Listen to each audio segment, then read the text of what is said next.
So I've got a dead hive here. It's one I've shown in a previous video a couple of times. It was pretty weak and it was being targeted by the robbers. You can see dead bees on the ground.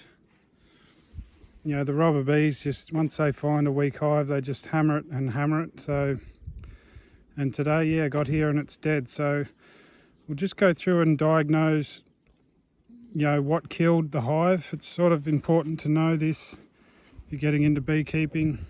If you come across a dead hive, you need to know, be able to figure out what happened.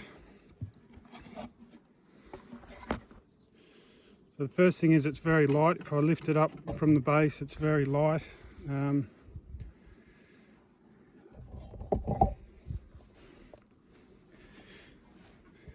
I've had a look through it already, but there was just a little cluster of bees here, just in this section, and I knew it was weak anyway, so sort of expecting something like this to happen. But I'll just show you a couple of things.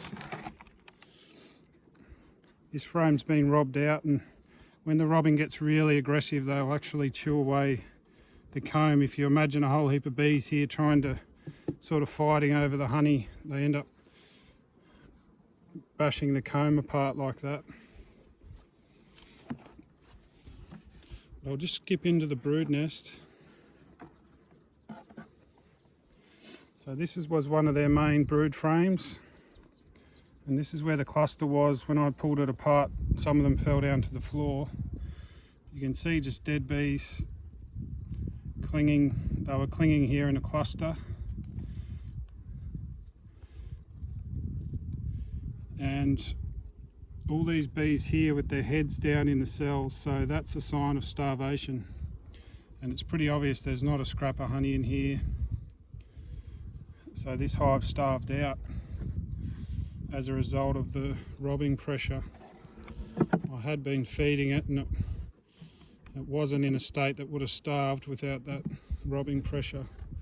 The next thing to do is find some brood and just make sure it wasn't diseased. So here's some capped brood here. Now, all these cells are actually emerging. They're in the process of emerging when they ran out of steam. You can see one there with the little head poking out, and one there with the face, and a couple of bees in there that starved, sort of thing. So this is all perfectly healthy brood.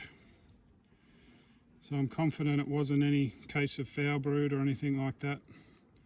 It's just a very clear case of starving.